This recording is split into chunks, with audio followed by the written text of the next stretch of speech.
dia, meus irmãos, graças a paz. Nessa manhã eu estive falando e mostrando também um pouco do nosso trabalho na EBD, mas caso os irmãos não tenham participado da EBD e se quiserem saber mais a respeito do nosso trabalho, o que a gente faz, você pode falar comigo no final do culto, a gente pode conversar, mostrar um pouquinho do que a gente tem feito aqui na Jocum, em Uberaba, aqui mesmo em Curitiba. E nessa manhã, meus irmãos, eu gostaria de pensar com você a respeito do Jesus que transforma. Então, abre, por favor, sua Bíblia comigo, no livro de Hebreus, capítulo 1. Hebreus, capítulo 1, vamos ler do primeiro versículo ao versículo 4. Vamos pensar nessa manhã, primeiro, sobre quem é Jesus e o porquê Jesus, ele transforma a vida de pessoas. Hebreus capítulo 1, do versículo 1 ao versículo 4.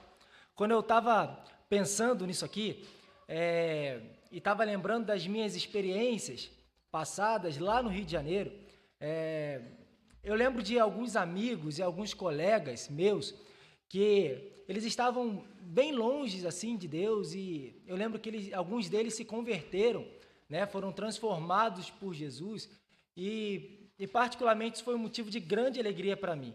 Na verdade, é motivo de grande alegria para a igreja do Senhor quando nós vemos que um pecador se arrepende, não é verdade? Quando nós vemos que uma pessoa que está longe de Deus, ela se converte, nós ficamos muito alegres e felizes em receber essa pessoa na igreja como agora irmão ou irmã em Cristo. Mas existem algumas pessoas, como alguns desses meus amigos que eu mencionei lá no Rio de Janeiro, que eles não estavam um pouco distantes de Deus.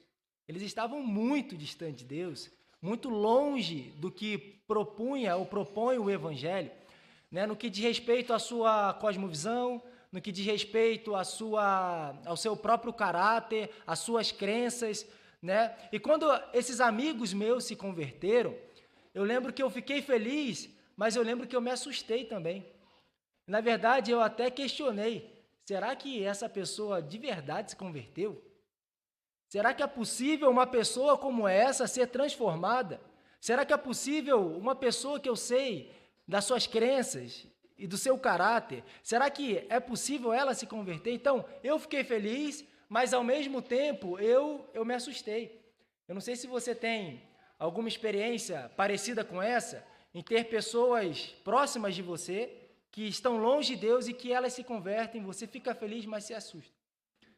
Mas eu particularmente tive, quando nós olhamos para a Bíblia, nós vemos que o Paulo, ele é uma pessoa muito distante de Deus. Ele acha que ele está perto, mas ele está muito distante de Deus. Paulo, ele era alguém que prendia, perseguia e mandava matar alguns cristãos, mas em um determinado dia da sua vida, Paulo, ele tem um encontro com Jesus e ele é transformado por Jesus. A igreja, na época, ela descobriu que esse perseguidor tinha se convertido. Eles, então, se alegraram muito, mas alguns irmãos entre si discutiam, pensando, assustados, será que de fato Paulo se converteu? Meus irmãos, você sabe da história, Paulo sim se converteu, ele mudou da água para o vinho, né, como a gente tem costume de dizer, porque Paulo, ele não foi transformado pelo um líder religioso da época. Paulo não foi transformado pela força missionária da igreja, Paulo foi transformado pelo próprio Jesus. E é por isso que ele mudou. Pessoas são mudadas quando encontram o Senhor Jesus e entendem o Evangelho. E isso aconteceu com Paulo. Meus irmãos, isso é uma boa notícia para a gente, como igreja de Cristo. A boa notícia é que Jesus, ele não transformava apenas no passado, mas Jesus, ele continua transformando pessoas nos dias de hoje. Não existe coração tão duro que Jesus não possa transformar e quebrantar. Não existe pessoa tão distante de Deus que Deus não o encontre e muda e transforme por completo a vida dessa pessoa. Então, não desanime por ter um amigo, um colega, um ente querido distante de Deus, mas tenha fé que o Deus que transforma pessoas pode encontrar o coração dessa pessoa também. Então, meus irmãos, eu quero pensar exatamente nisso. A partir disso, eu quero pensar sobre quem é Jesus e com que autoridade Jesus transforma a vida de pessoas. Com que autoridade Jesus transformou a sua vida? Com que autoridade Jesus me transformou? O livro de Hebreus nos ajuda a pensar e responder essas perguntas. Leia comigo o primeiro versículo, que diz o seguinte: antigamente, Deus falou muitas vezes e de muitas maneiras aos pais pelos profetas, mas nesses últimos dias nos falou pelo Filho, a quem constituiu herdeiro de todas as coisas e pelo qual também fez o universo. O Filho, que é o resplendor da glória de Deus e a expressão exata do seu ser, sustentando todas as coisas pela sua palavra poderosa, depois de ter feito a purificação dos pecados, assentou-se à direita da majestade nas alturas, tendo se tornado tão superior aos anjos, quanto herdou mais excelente nome do que eles. Amém? Vamos orar? Deus, nós queremos te agradecer pela sua palavra. Muito obrigado porque aqui onde nós estamos, nós podemos ler juntos, em voz alta, a sua palavra sem ser perseguido. Obrigado porque podemos pensar, Deus, de portas abertas como está essa igreja, a partir do teu evangelho, sem que autoridades ou polícias venham aqui e mandem a gente parar. Muito obrigado por esse privilégio que ainda desfrutamos aqui no Brasil. Oro, Deus, para que nesse momento a sua palavra também venha ter sentido para as nossas vidas, Deus. O Senhor venha falar ao nosso coração e nos animar frente aos desafios diários. Em nome de Jesus. Amém. Meus irmãos, os estudiosos discutem ao longo das décadas sobre quem seria aqui o autor da carta do livro de Hebreus, né? Então, de forma, uma discussão onde não existe concordância e nenhum fundamento onde todos acreditam nessa mesma coisa. Alguns acreditam que o apóstolo Paulo tenha escrito a carta de Hebreus. Outros negam, discordam disso, dizendo que não teria sido de fato o apóstolo Paulo, mas quem sabe quem escreveu isso aqui não foi um dos seus companheiros, quem sabe não foi Barnabé, ou quem sabe não foi Apolo que escreveu esse livro. Mas independentemente do autor dessa carta, nós percebemos um grego muito polido nesses escritos. E nós conseguimos também perceber sobre esse autor, lendo esse livro, que esse autor ele tinha um profundo conhecimento acerca do Antigo Testamento. Ou seja, o autor aqui ele não é um recém-chegado na fé, o autor aqui não é alguém que acabou de conhecer os judeus, o judaísmo e Cristo, mas é alguém que tinha muito conhecimento. Se fosse resumir o livro de Hebreus de forma simples, nós diríamos que o livro de Hebreus é um livro de comparações. O autor ele compara elementos importantes do Antigo Testamento, pessoas importantes do Antigo Testamento com Cristo e mostra agora que Cristo ele é superior a todos os elementos da Antiga Aliança. Agora em Hebreus nós percebemos que Cristo ele é superior e supremo sobre todas as outras coisas. Essa carta ela foi escrita porque existia uma forte perseguição contra os cristãos da época. Então, alguns judeus recém-convertidos ao cristianismo estavam de malas prontas para regressar novamente para o judaísmo. Então, o livro de Hebreus, o autor, ele recomenda que os judeus eles permaneçam na fé em Cristo. Então ele reanima os irmãos e diz, olha, não faz sentido regressar ao judaísmo.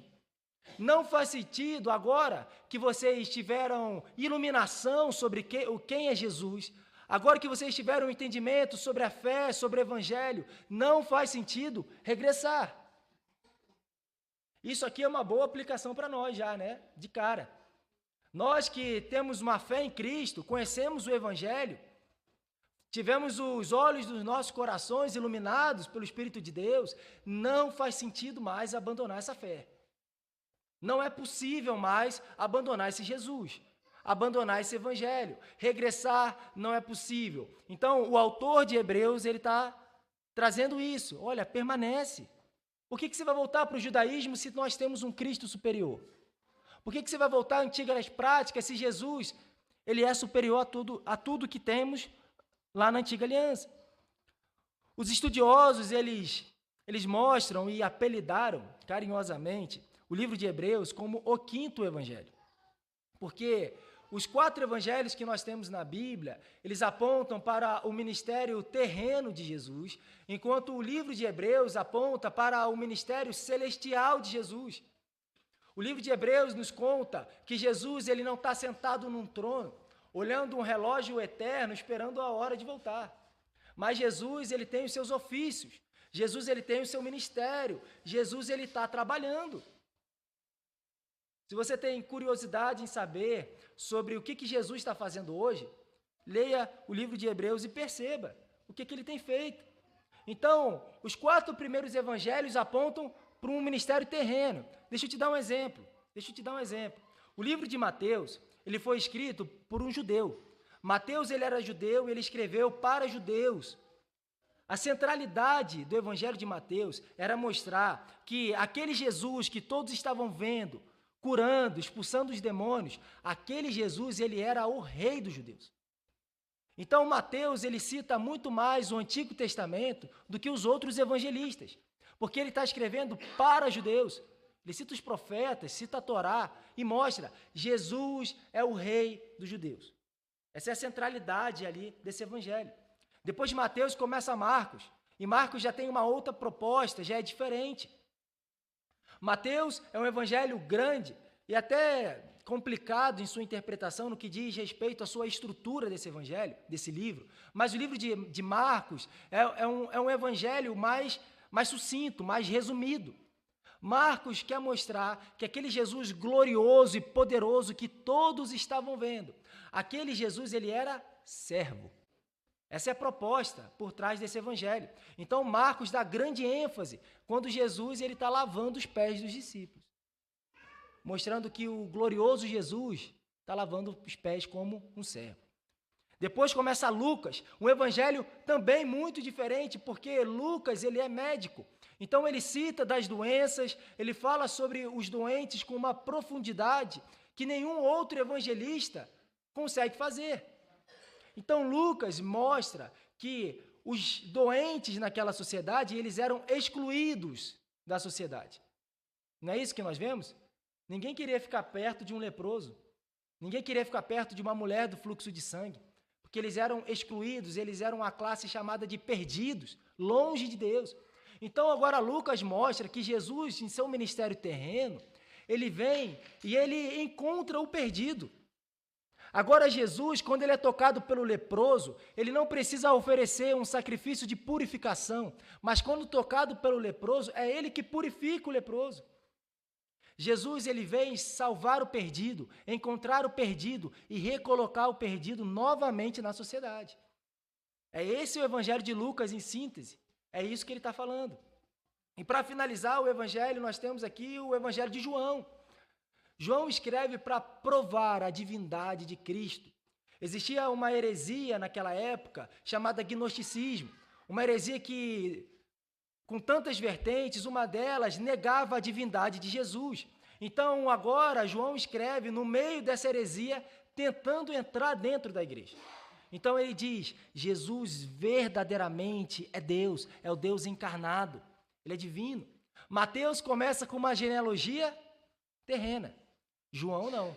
João começa com uma genealogia celestial. No princípio ele era o verbo era Deus, o verbo estava com Deus. Sem ele nada do que se fez seria possível, provando então a divindade de Jesus. E o livro de Hebreus? Como nos apresenta Jesus? O livro de Hebreus nos apresenta um Jesus que é profeta, sumo sacerdote e rei. E nós já vamos falar sobre esses 3 pontos mais para frente. Mas, em resumo, Hebreus nos mostra que Jesus ele é superior aos profetas da antiga aliança. Jesus ele é superior à lei, Jesus ele é superior aos anjos, Jesus é superior ao próprio Moisés. Em outras palavras, o livro de Hebreus nos mostra que Jesus ele é suficiente. E aqui cabe uma outra aplicação também muito importante para a Igreja de Cristo, é que eu e você, nós não precisamos de Jesus e mais alguma coisa. Nós precisamos unicamente de Jesus porque ele nos basta. Eu e você não precisamos de Jesus e um óleo ungido. Eu e você não precisamos de Jesus e Maria. Eu e você não precisamos de Jesus e a Bíblia aberta no Salmo 23, na estante da nossa sala. Não precisamos de Jesus e um copo com água na cabeceira da nossa cama. Não precisamos. Se nós temos o Filho, nós temos tudo, pois Ele é suficiente. Jesus, Ele é suficiente, meus irmãos. Agora, vamos acompanhar novamente o primeiro versículo de Hebreus, capítulo 1.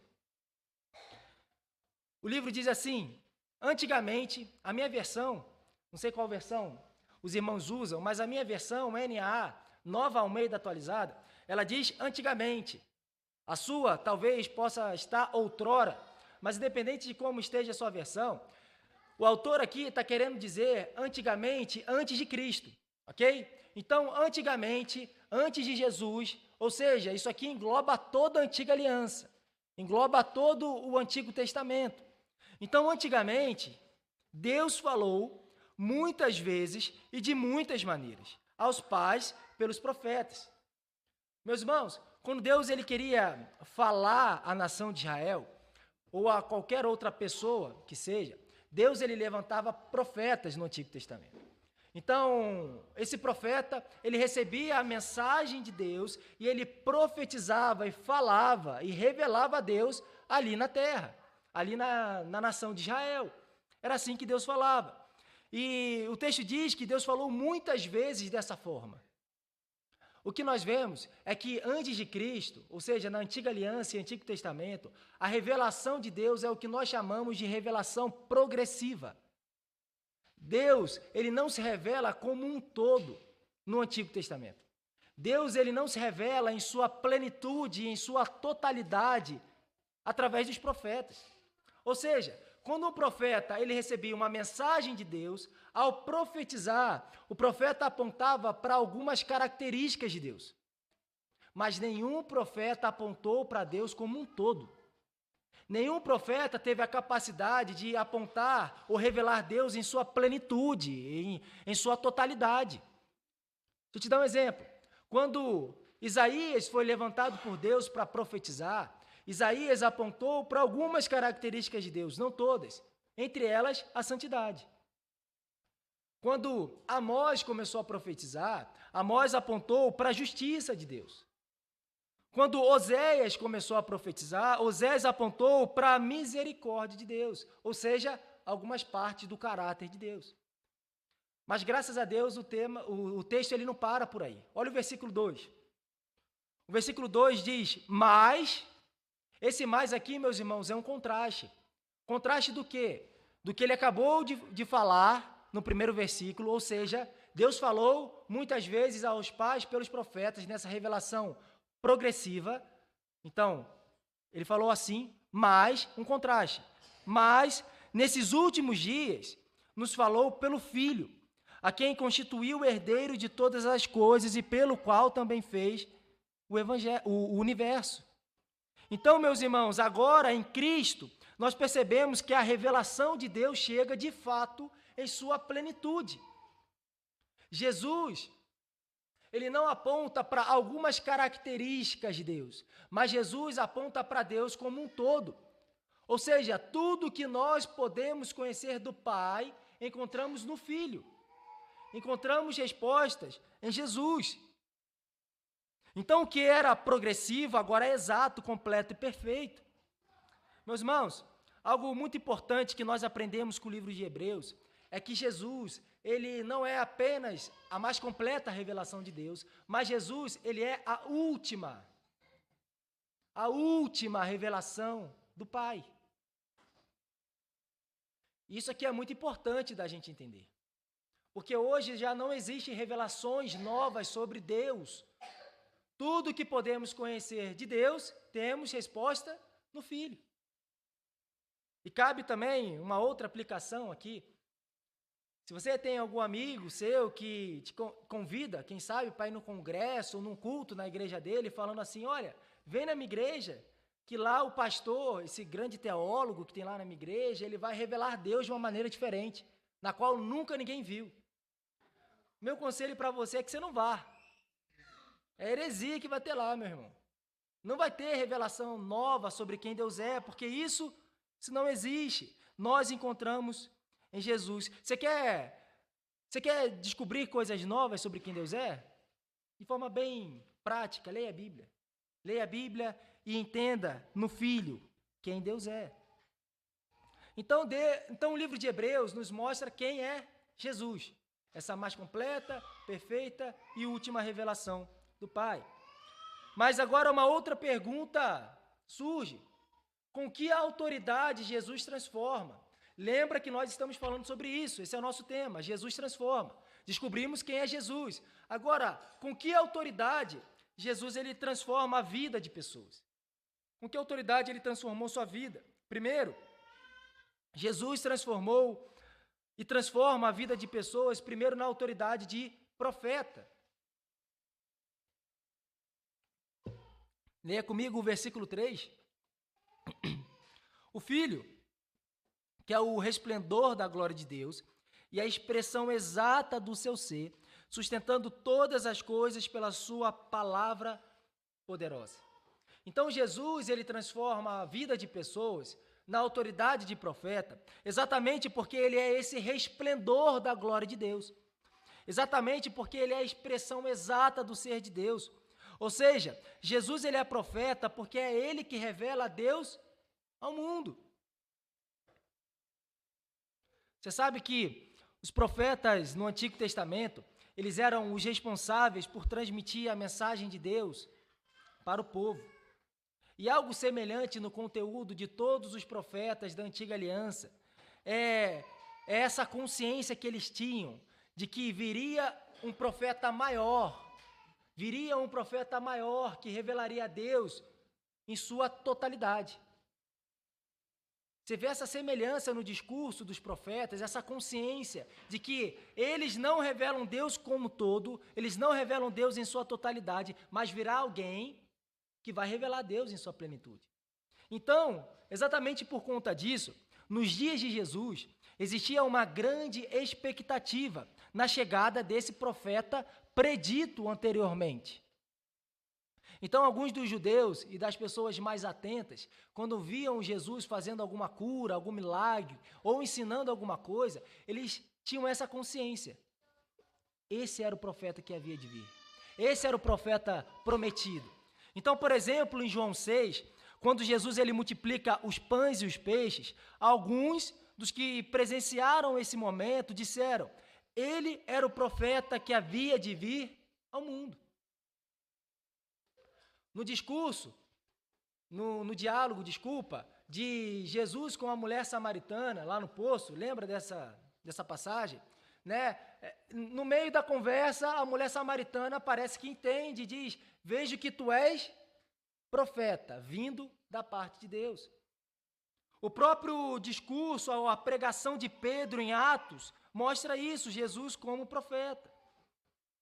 Porém, meus irmãos, Jesus, ele não é um profeta como os outros. Jesus ele não é um profeta como os outros da Antiga Aliança. Jesus ele não é mais um mensageiro. Jesus, como profeta, ele é a própria mensagem de Deus ao mundo. Então nós vemos que na Antiga Aliança, quando os profetas eles iam profetizar, eles falavam o seguinte: assim diz o Senhor. Mas agora Jesus, quando ele vai ensinar algo ou corrigir os judeus da época, o que ele diz? Em verdade, vos digo.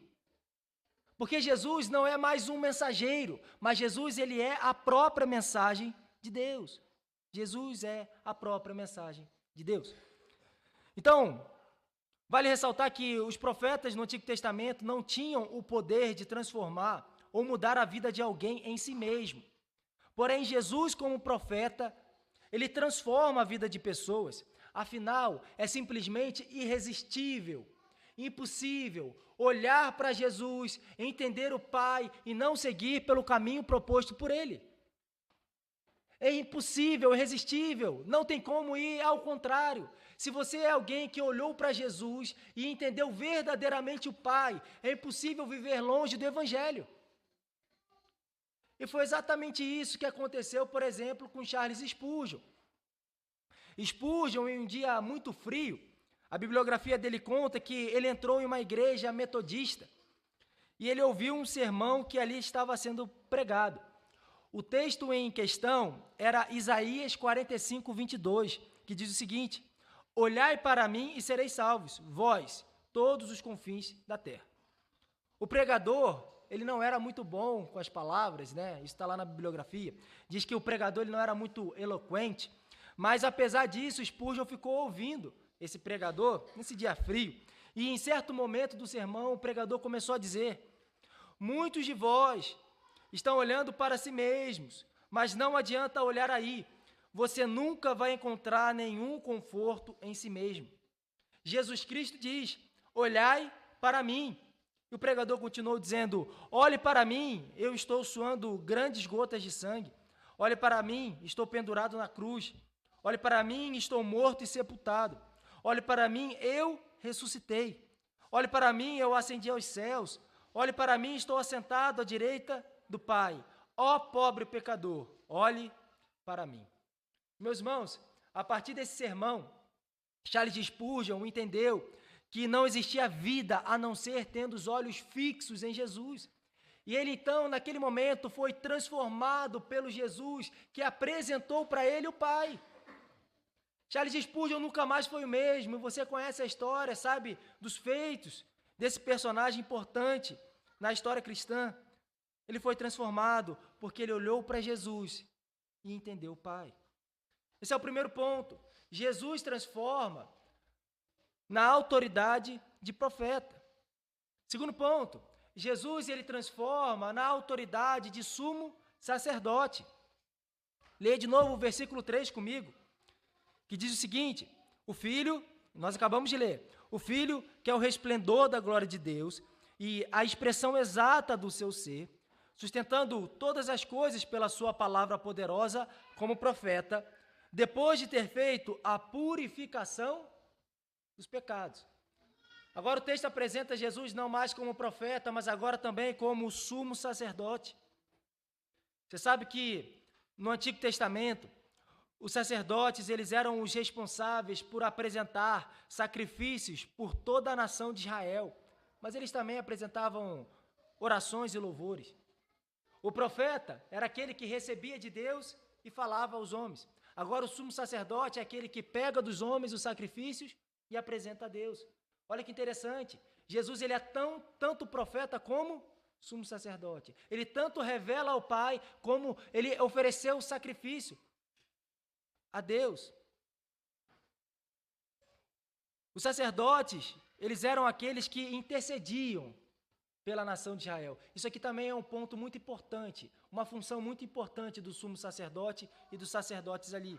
Eles intercediam pela nação de Israel.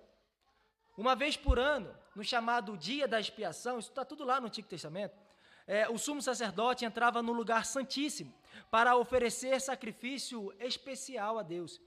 E então, diante da Arca da Aliança, esse sumo sacerdote oferecia o sangue de um sacrifício pelos seus próprios pecados e pelos pecados de todo o povo. E era apenas o sumo sacerdote que entrava nesse lugar restrito dentro do templo. Agora, Hebreus nos mostra Jesus como esse sumo sacerdote, mas não como os do Antigo Testamento. Jesus, ele é o grande sumo sacerdote. O grande sumo sacerdote. Ele é o grande sumo sacerdote porque ele ofereceu um sacrifício que foi único, completo e perfeito, sem a necessidade de repetição. O sumo sacerdote, ano após ano, no dia da expiação, entrava no lugar santíssimo e fazia isso que eu acabei de falar para vocês. Mas agora, Jesus, ele oferece um sacrifício único. Jesus, ele não precisa descer à terra, ano após ano, para morrer na cruz, porque foi completo, perfeito e único esse sacrifício. Por isso, ele é o grande sumo sacerdote. Outro ponto também que traz paz para a gente é que o livro de Hebreus nos mostra que Jesus, como sumo sacerdote, ele compadece de nossas fraquezas. Ele intercede por nós e se compadece de nossas fraquezas. E eu não sei como é para você ter esse entendimento, mas particularmente para mim eu sinto uma profunda paz em saber que diante das minhas fraquezas existe um Jesus que intercede por mim. Em saber que diante dos meus dilemas, pecados diários, existe um Jesus que não me acusa, não aponta um dedo acusador, mas ele me entende. Porque o livro de Hebreus nos mostra que Jesus, ele também foi tentado em todas as coisas. Ele te entende, meu irmão. Ele te entende. Quando você está passando por uma situação difícil, que você acha que não tem solução, existe intercessor. Mas quando você está lutando com uma tentação para não cometer pecado, existe um Jesus que te entende e está lá para te ajudar. Porque ele também foi tentado em todas as coisas. Que mensagem gloriosa! Que mensagem gloriosa que traz paz ao nosso coração. Exatamente por isso que Jesus ele transforma, porque ele ofereceu esse sacrifício de uma vez por todas, ou seja, me salvou, te salvou e também intercede e se compadece. A história nos conta que o monge Martim Lutero, provavelmente você conhece a história desse reformador. A história conta que Lutero percebeu que, por mais que se esforçasse para ter uma vida irrepreensível, praticando as obrigações da Igreja Católica e até pagando indulgências, jamais se veria longe do pecado. Para Lutero, todo o seu esforço para se justificar perante Deus era insuficiente. Foi então que Lutero leu o texto bíblico que dizia: porque no Evangelho é revelada a justiça de Deus. Uma justiça que, do princípio ao fim, é pela fé. Como está escrito, o justo viverá pela fé. E a partir desse texto, Lutero sentiu, a bibliografia diz que Lutero sentiu como se ele tivesse nascido de novo e entrado no paraíso de portões abertos. Nesse dia, Lutero entendeu que a justificação era pela fé em Cristo, pela fé no sacrifício que Cristo tinha oferecido uma vez por todas como o grande sumo sacerdote. Lutero nunca mais foi o mesmo a partir desse texto, a partir desse entendimento. Lutero teve sua vida transformada pelo sumo sacerdote Jesus, que naquele dia, naquele momento, estava o salvando. Então Jesus, ele transforma na autoridade de profeta, mas também como grande sumo sacerdote. Mas o texto não para. Jesus, ele transforma também na autoridade de rei. Vamos ler novamente o versículo 3, que diz: o Filho, que é o resplendor da glória de Deus e a expressão exata do seu ser, sustentando todas as coisas pela sua palavra poderosa, ou seja, como profeta, depois de ter feito a purificação dos pecados como o grande sumo sacerdote, o texto diz que ele assentou-se à direita da majestade nas alturas, tendo se tornado tão superior aos anjos, quanto herdou mais excelente nome do que eles. Jesus é rei. Jesus é o nosso rei. E você sabe que no Antigo Testamento o rei ele tinha autoridade para governar a nação de Israel. E no Novo Testamento, principalmente no Evangelho de Mateus, nós percebemos que Jesus nasceu para ser o rei dos judeus. Porém, Jesus ele recusou todas as tentativas do povo em torná-lo um rei terreno, com poder militar, com poder político. Jesus, então, afirma e deixa isso muito claro quando ele está diante de Pilatos e ele afirma, dizendo que o reino dele não era desse mundo. Meus irmãos, Jesus verdadeiramente é o rei do novo povo de Deus. Jesus verdadeiramente é o rei da igreja. Jesus é o nosso rei. Abre rapidamente sua Bíblia comigo no livro de Apocalipse, capítulo 7, versículo 9.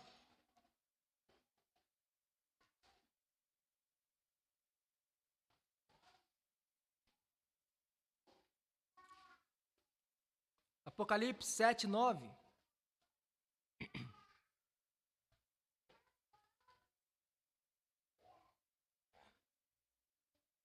Diz o seguinte, do 9 ao 12. Depois dessas coisas, vi, e eis grande multidão que ninguém podia contar, de todas as nações, tribos, povos e línguas, em pé, diante do trono e diante do Cordeiro, vestido de vestes brancas, com ramos de palmeira nas mãos, e clamavam com voz forte, dizendo: ao nosso Deus, que está assentado no trono, e ao Cordeiro pertence a salvação. Todos os anjos estavam em pé, rodeando o trono, os anciãos e os 4 seres viventes, e diante do trono se prostraram sobre o seu rosto e adoraram a Deus, dizendo: Amém. O louvor, a glória, a sabedoria, as ações de graças, a honra, o poder e a força sejam ao nosso Deus para todo sempre. Amém. Meus irmãos, João, ele tem a visão lá do Apocalipse. Ele nos mostra que Deus está sentado no trono e do lado dele está o Cordeiro, recebendo também honra, glória e louvor. Mostrando que o nosso Jesus, ele é rei, ele reina absolutamente sobre todas as coisas. Tudo está diante do nosso Jesus. Você sabia que nada pega o nosso Jesus de surpresa? Jesus, ele não se surpreende com os pecados do mundo. Jesus, ele não se surpreende diante das coisas que acontecem, porque ele é rei e governa absoluto sobre todas as coisas. Eu não sei o que você sente quando você tem esse entendimento, mas eu sinto muito feliz em saber que o meu rei reina e governa sobre a minha vida.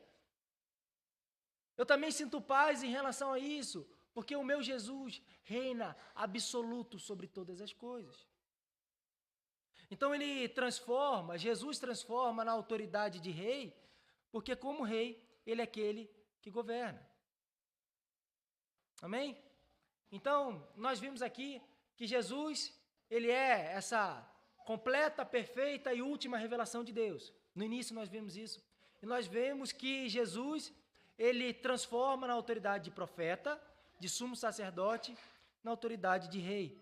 Mas para finalizar, permita-me aqui fazer uma última aplicação, e aqui do ponto de vista missionário, quero te fazer algumas perguntas para nós processarmos indo para casa hoje, pensando nesse tema. Primeira pergunta que eu quero te fazer: de que maneira hoje você tem refletido os ofícios de Cristo em sua vida? De que maneira hoje você tem refletido esse ministério de Cristo, ou seja, como profeta, sumo sacerdote e rei, como você tem refletido isso na sua vida hoje, de forma prática?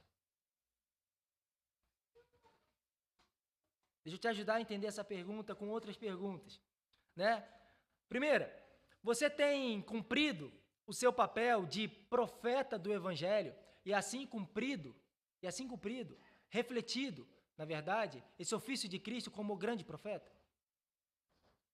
Você sabe que quando eu digo profeta do Evangelho, eu não estou falando aqui que nós agora, Igreja do Senhor, vamos ser os videntes, adivinhar o futuro. Não tem nada a ver com o Evangelho, né?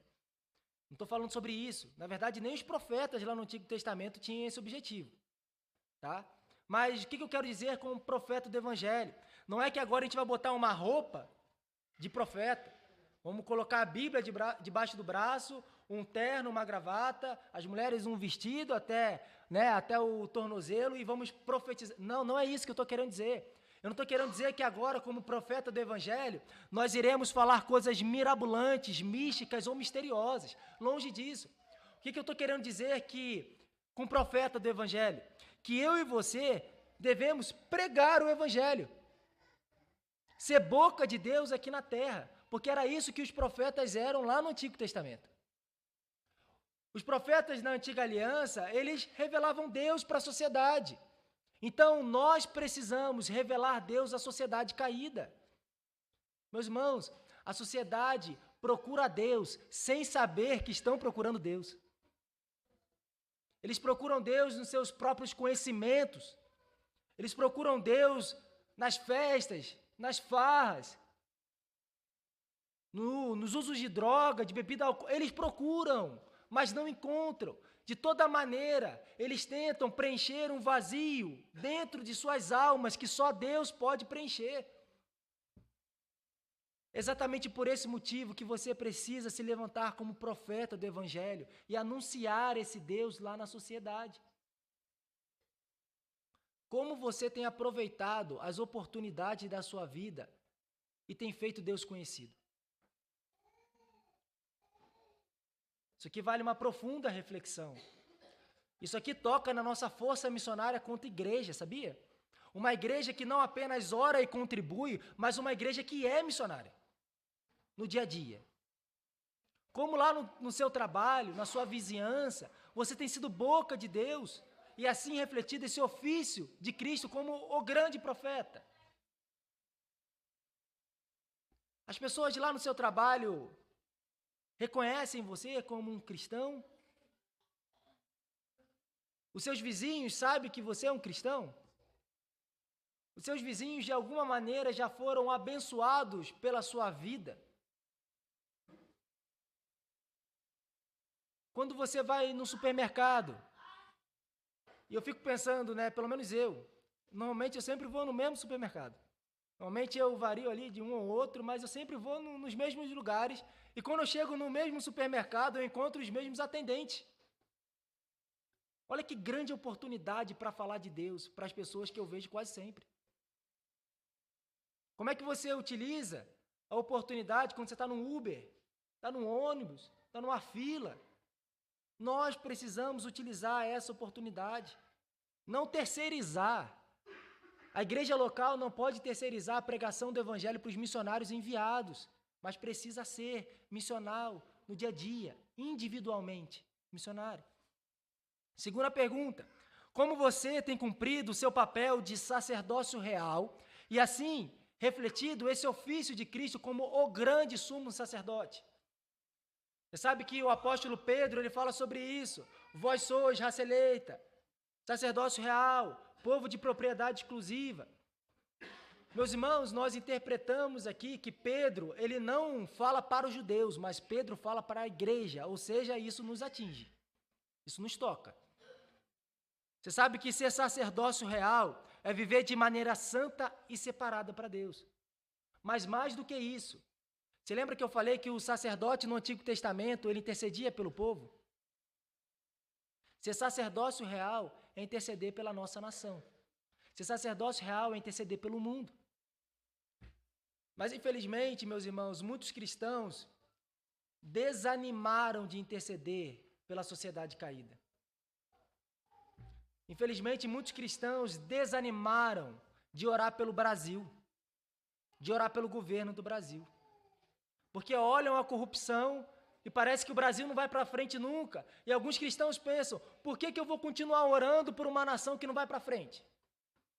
Como eu vou continuar orando por um país que vai de mal a pior, uma sociedade corrompida, imoral, como essa que nós vivemos?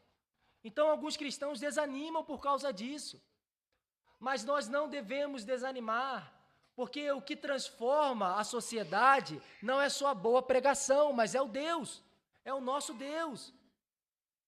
Se você crer que Jesus pode transformar o coração de pessoas, continue orando, continue intercedendo pela nação e pela sociedade. Não desanime frente a esses desafios. E assim cumpra o seu papel como sacerdócio real e reflita o grande sumo sacerdote Jesus. E a última pergunta é: você tem cumprido o seu papel de embaixador do reino de Deus? E assim refletido o nosso Rei Jesus? O que é ser embaixador do reino de Deus? É ter essa consciência e esse entendimento de que tudo o que pensamos, fazemos, desejamos e sonhamos precisa estar baseado na vontade daquele que reina. Nós não somos aqueles que vivem de forma desorganizada. Nós não somos aqueles que corremos atrás do vento. Vivemos da maneira como queremos. Muito pelo contrário. A maneira como nós vivemos precisa estar pautada na vontade e nos critérios do Rei. Os evangelhos fazem um grande contraste. Depois leia os evangelhos com essa ótica. Os evangelhos fazem um grande contraste entre reino de Deus e Império Romano. O Império Romano que conquista tudo pela sua força poderosa. a força do seu próprio braço. Agora, os evangelhos nos mostram que nós fazemos parte do reino, ou seja, não conquistamos as coisas pela força do nosso próprio braço. Mas tudo que temos, sonhamos e desejamos, temos por conta do nosso rei. Como você tem sido esse embaixador do reino de Deus e refletido esse ofício de Cristo como o grande rei? Amém, meus irmãos? De que maneira hoje você tem refletido os ofícios de Cristo na sua vida? Vamos orar? Deus, nós queremos te agradecer, Pai, pela sua palavra poderosa. Oro para que o Senhor complete a sua palavra, Deus, em nossos corações. Oro para que possamos refletir nisso, ler o livro de Hebreus e assim sermos ainda mais edificados pela sua escritura, pela sua palavra. Oro, Deus, para que o Senhor nos ajude, nos desafie, nos lembre, Senhor, frente aos desafios da nossa sociedade. Precisamos ser profetas do Evangelho, ou seja, pregar o Evangelho, revelar o Senhor, Deus. Revelar o Senhor no nosso trabalho, onde estamos, na nossa área de influência. Nós precisamos, Deus, ser esse sacerdócio real, viver de maneira santa e separada para o Senhor, mas também interceder pela nossa nação, pelo mundo aí afora. Nós queremos viver como embaixador do reino do Senhor, Deus. Tendo entendimento de que tudo que temos, somos, é porque dependemos do Senhor. Dependemos do Senhor, o nosso grande rei. Deus, muito obrigado pelo sacrifício de Jesus na cruz como grande sumo sacerdote. Muito obrigado porque fomos escolhidos pelo Senhor, Deus. Muito obrigado, Jesus, porque o Senhor nos revelou ao Pai. O Senhor nos revelou ao Pai, o Senhor é suficiente. O Senhor é suficiente, Jesus. Nós não queremos o Senhor e mais alguma coisa, nós queremos unicamente o Senhor. Viver o Evangelho desta maneira. Muito obrigado por isso, Senhor. Então, nos abençoa e nos traz esse entendimento. Não hoje, no domingo, mas amanhã, segunda-feira, que iremos trabalhar e estudar. Nos lembra desse nosso compromisso e dessa nossa responsabilidade de alguém que entendeu o Evangelho e que agora vai também compartilhar. Muito obrigado por isso, nós te agradecemos, em nome de Jesus. Amém.